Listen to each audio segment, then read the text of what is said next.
Cidadania para o Sergipe, senador Alessandro Vieira. Senador, um bom dia, obrigado pela atenção à Band. Bom dia, é um prazer estar falando com vocês. O senhor é gaúcho, né? Isso, sou gaúcho de Passo Fundo, fui criança no Nordeste. Ah, e migrou com que idade? Eu tinha 8 anos de idade, em 84. Sim.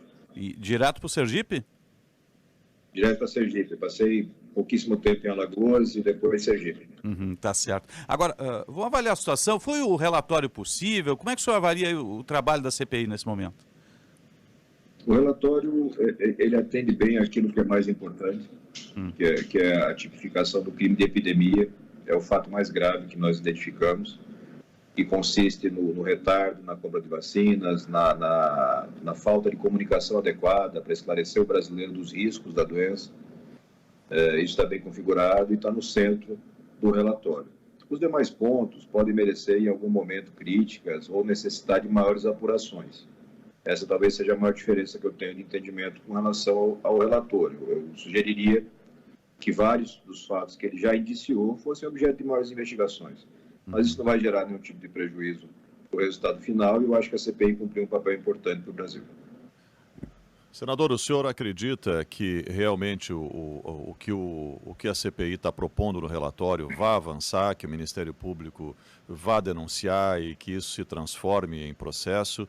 Eu lhe pergunto isso porque a gente viu recentemente aí a Lava Jato, que fez todo o trabalho que fez e hoje não existe mais, foi sufocada por tudo que aconteceu. O sistema judicial brasileiro tem vários problemas, nós sabemos, né? Mas acho que ele tem que cumprir cada um a sua etapa na missão. A etapa da CPI era apurar os fatos com profundidade e preparar um relatório que seja suficientemente bom para embasar as denúncias. Agora a bola passa, na semana que vem, para a Procuradoria-Geral da República e para órgãos do Ministério Público na primeira instância também, porque você tem pessoas que não têm prerrogativa de foro, então podem ser processadas na primeira instância. Se o PGR, Augusto Aras, vai ou não fazer a denúncia, é uma outra história. A gente sabe que o histórico dele não é bom. Ele tem uma posição de alinhamento excessivo com a política, em particular com o presidente da República, Jair Bolsonaro, e isso prejudica. Então, a gente tem que criar mecanismos, a gente tem estudado isso, mecanismos para uma eventual omissão por parte do PGR. Isso está sendo tratado aqui, mas só vai ser utilizado caso aconteça uma omissão. Eu sempre penso, acho que todo mundo merece um certo benefício de credibilidade, que a gravidade dos fatos que nós encontramos, a importância que isso tem, o número de mortes, isso vai fazer com que o PGR tenha que tomar alguma providência, né? Seria muito impactante você ter ele engavetando simplesmente o relatório. Senadora, recentemente, no final da CPI, quando da véspera da leitura do relatório, nós tivemos vazamentos aí. Houve divergências no grupo majoritário da CPI, que é composto pelos senadores independentes e pelos senadores oposicionistas, e até um mal-estar com relação ao senador Renan Calheiros. A CPI, desde que foi criada, ela recebeu muitas críticas por ter o Renan Calheiros como relator. Uma figura notoriamente conhecida do público, inclusive pelas denúncias que são feitas contra ele. Eu lhe pergunto, avaliando em perspectiva, senador, foi um erro ter Renan Calheiros como relator? Ele enfraqueceu a capacidade da CPI de ser popular? O Renan Calheiros não foi votado, o Renan Calheiros foi indicado pela bancada do MDB. A gente tem que entender que no sistema do parlamento, no Congresso, as bancadas, o tamanho dos partidos tem influência nos espaços nas comissões. Então, a maior bancada era do MDB, escolheu a relatoria e indicou Renan Calheiros. A segunda maior bancada, que é a do PSD, escolheu a presidência e indicou o senador Omar Aziz. Eu não votei, não votaria no Renan para ocupar o cargo de relator. Mas uma vez que ele é indicado, só o que resta é trabalhar com ele e tentar garantir que o resultado seja o melhor possível. E foi o que a gente fez. Desde o início apresentando plano de trabalho autônomo, requerimentos autônomos, agora no final uma sugestão de relatório também autônomo, para tentar nortear o trabalho e garantir eficiência e credibilidade. Eu acho que a gente conseguiu, em boa parte, sucesso. O Congresso representa aquilo que a sociedade escolhe. O povo de Alagoas escolheu Renan Calheiros. Agora, o senhor chegou a sugerir um relatório paralelo, um documento mais conciso, né? Isso foi agregado ao relatório do Renan?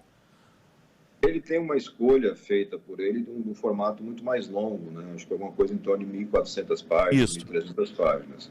Eu apresentei um documento com 149 páginas, que me parece que atende bem o que a gente apurou. Mas é uma construção coletiva, não adianta alguém partir da premissa de que vai ter a sua ideia abraçada integralmente e não precisa fazer concessões ou coisa que o valha. O que me preocupava muito era você ter tipificações muito equivocadas, né, histriônicas, aquela coisa para fazer show para a mídia. Que era o caso do genocídio, que era o caso do homicídio. Isso a gente conseguiu corrigir, um debate dentro do grupo, e o próprio Renan reconheceu e retirou esses dispositivos, que não reduz em nada a gravidade dos crimes. Você tem crimes gravíssimos. As penas sugeridas para os crimes apontados só para o presidente da República, elas passam dos 70 anos. Sim. É tudo muito grave, mas pelo menos se garantiu aquilo que os juristas apontavam como sendo mais efetivo. O senhor acha que faltou alguém ser ouvido na CPI? Várias pessoas, sem dúvida. A mais marcante é o general Braga Neto, hoje ministro da Defesa, mas que durante a crise, no seu momento mais grave, era ministro da Casa Civil e coordenava todos os trabalhos. Então, o atraso das vacinas, a falta de comunicação, a falta de coordenação com estados e municípios, tudo isso passou pela decisão do Braga Neto. Seria muito importante ouvi-lo. Ele não foi ouvido, ele não conseguiu ter maioria para ouvir, mas ele foi indiciado. A Ana Calheiros colocou ele como um dos indiciados pelo crime de epidemia. E acredito que será aprovado o relatório com o indiciamento. É muito importante que todo mundo que se coloca à disposição para ocupar um cargo relevante, presidente, ministro, governador, prefeito, enfim, todos, tenham um senso de responsabilidade de saber que aquilo que você está fazendo impacta na vida das pessoas. E aquilo que eles fizeram e deixaram de fazer causou mortes que eram evitáveis, segundo todos os estudos que nós coletamos. Senador, o senhor falou aqui sobre a falta de maioria para convocar o general Braga Neto. O senhor chegou a escrever que a cadeia de comando no controle da pandemia era o presidente, o general Braga Neto e daí o ministro Pazuello. A que se deve a falta de disposição de convocar, na sua avaliação, a falta de disposição da CPI de convocar o general Braga Neto? Foi falta de elemento que consubstanciasse essa convocação? Foi receio político? Foi medo? Qual a razão que o senhor acredita ser a que balizou não ter sido convocado Braga Neto, dada a importância que o senhor mesmo dá a ele no conjunto do controle da pandemia? Nós tivemos vários senadores que tinham receio de criar um atrito com as Forças Armadas. Senadores respeitáveis. O Otto Alencar, da Bahia, Tasso Gereissati, do Ceará, tinham preocupação de gerar um atrito com as Forças Armadas. São homens com mais de 70 anos que passaram pela ditadura militar e que têm um receio natural. Eu discordo deles, mas discordo com todo respeito, porque entendo esse temor. Numa democracia, não interessa se você usa farda ou se você usa pijama. Você está debaixo da mesma lei. Você tem que responder pelos crimes que comete. E não foi possível fazer o depoimento, mas foi possível gerar uma convicção da maioria de que tem que ter um indiciamento, para que no processo ele possa responder por aquilo que fez e deixou de fazer. É uma construção do possível, né? A política sempre vai ser isso, né? A arte de você construir o que é possível nas circunstâncias que você está vivendo, com os parlamentares que nós temos aqui em Brasília. Senador, quero voltar na questão jurídica. O que o senhor considera, dentro de tudo que o relatório aponta, que seja mais viável ou mais contundente, que realmente possa avançar, considerando, evidentemente, que o Ministério Público leve adiante? O crime de epidemia é agravado pelo resultado morte. O crime de epidemia consiste em causar, no caso específico, em ampliar o alcance de uma pandemia, ou epidemia, no caso pandemia da Covid, e a agravante do resultado morte é porque essa ação deliberada de acelerar a contaminação das pessoas gerou mais mortes do que a média mundial aponta. Então nós temos estudos, inclusive do professor Pedro Alau, aí, da Federal de Pelotas, que aponta um número muito alto, 400 mil mortes evitáveis se o Brasil fizesse aquilo que o resto do mundo fez, e outros estudos um pouco mais conservadores da Universidade Federal de São Paulo, que apontam 120 mil mortes evitáveis. Sim. Trocando em miúdos, tanto faz 120 ou 400. São milhares de brasileiros que morreram e que poderiam ter suas vidas salvas se o Brasil tivesse uma gestão séria e comprometida no padrão mundial. Não precisa ser a melhor do mundo, não. Na média. a média garantiria que nós tivéssemos uma proteção maior, porque o governo deliberadamente apostou na chamada teoria da imunização por contaminação de rebanho. Eles acreditavam, o presidente da República falou textualmente isso várias vezes, em lives, em entrevistas, que quanto mais rápido as pessoas se contaminassem, mais rápido passaria a epidemia. É a tese do deputado Osmar Terra. É uma tese fracassada, que a ciência não reconhece, porque ela eticamente, humanamente, é condenável, porque você acelera a pandemia, você mata mais gente. É matemática, não precisa nem ser médico para entender isso. E, infelizmente, eles apostaram nessa teoria, insistiram nessa teoria, eles realizaram vários atos vinculados a essa teoria.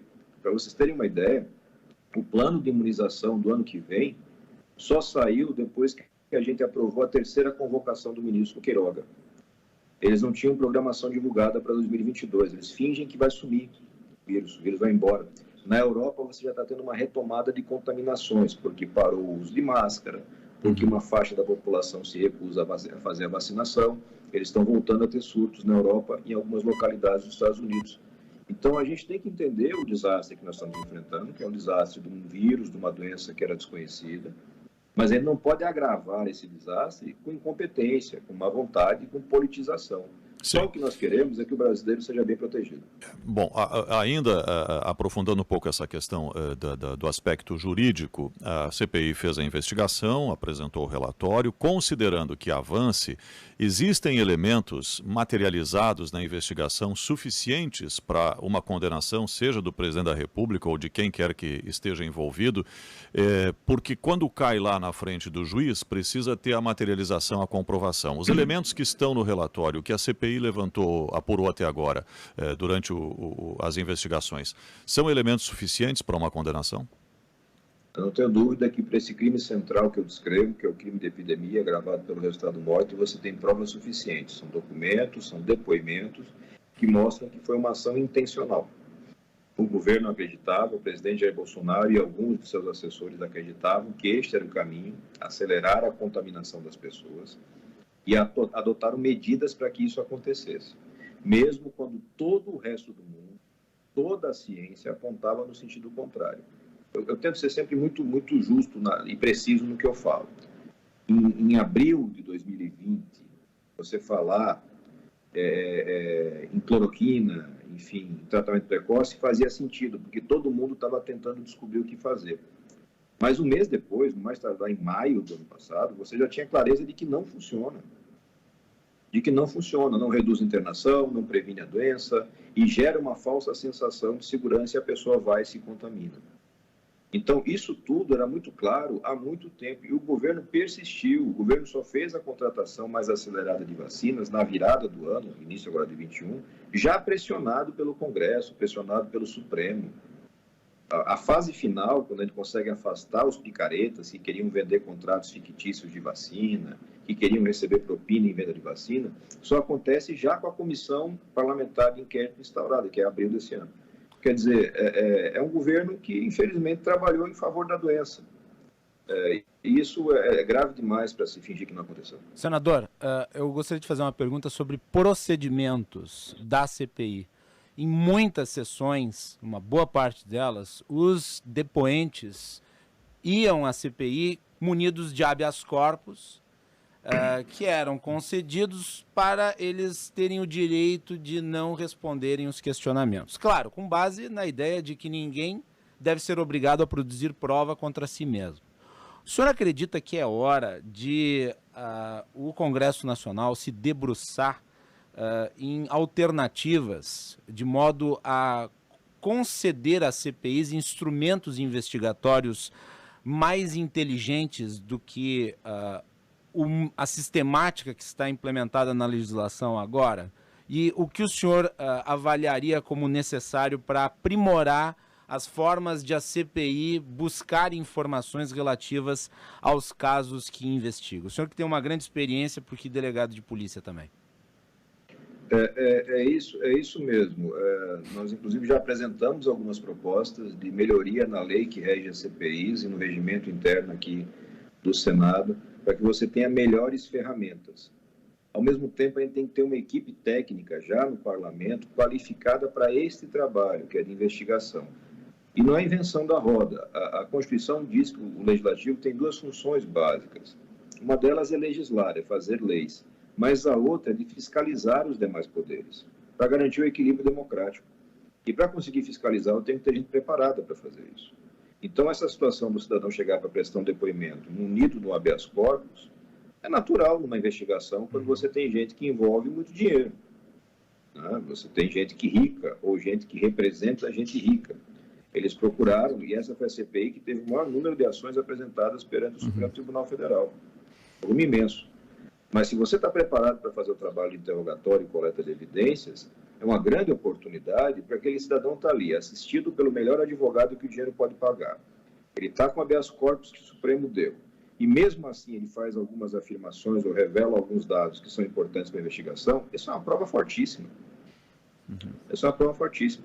Mas você tem que saber fazer o trabalho. Se você não sabe, e é até natural que a maioria dos senadores não tenha experiência nesse tipo de situação, você acaba desperdiçando a chance, imaginando que o habeas corpus impede você de trabalhar. Ele não impede, ele apenas exige que você use outras ferramentas. Uma outra muito importante seria ter a possibilidade de firmar acordos de colaboração, a chamada delação premiada. Nós tivemos vários personagens que sentaram ali na cadeira de depoente da CPI, que tem todo o perfil de colaborador. Mas você tinha que ter ferramentas para garantir para essa pessoa que ela ia colaborar e que teria uma vantagem processual, que a sua própria pena não seria, enfim, agravada. O senhor tem convicção da robustez das provas produzidas? Com relação ao crime de epidemia agravada pelo estado de morte, não tenho a menor dúvida. Com relação a crime contra a humanidade, eu acho que está bastante configurado, porque você tem uma decisão, uma política de Estado que gera mortes evitáveis. Repito de novo, lá no comecinho, errar é natural. Vários países erraram. Você tem um exemplo muito claro no Reino Unido. O primeiro-ministro Boris Johnson tinha uma postura igual à do Bolsonaro. Os dois ficaram doentes na mesma época. O Boris Johnson saiu e deu uma entrevista pedindo desculpa e começando a refazer todo o trabalho. Vamos correr atrás de vacina, vamos fazer algum isolamento inteligente para que a gente possa diminuir a velocidade da epidemia enquanto a gente se prepara para resistir. Porque o que resolve epidemia é vacina, não tem outro meio para resolver. E precisava de tempo para a vacina chegar. Por isso a necessidade de você ter restrição de deslocamento, alguma coisa de isolamento social. Em alguns casos pontuais, o lockdown sempre foi uma medida para ser adotada em casos dramáticos. Olha, está morrendo gente na rua, não tem o que fazer, para tudo, para reduzir um pouco o fluxo e garantir o atendimento. E o Brasil continua no erro. O Brasil escolheu continuar no erro. Uma coisa que, para mim, é incompreensível. Por que um cidadão se recusa a reconhecer, por exemplo, a importância das vacinas? Hoje, final de outubro de 2021, 600 mil mortos. Não faz sentido. Isso não é normal. É verdade. Senador Alessandro Vieira, cidadania do Sergipe, obrigado pela atenção aqui a Bandeirantes. Bom trabalho, um bom dia. Até um próximo contato. Quando vier a Porto Alegre, venha nos visitar aqui. Será um prazer. Um abraço para todos aí e muita saúde. Um abraço.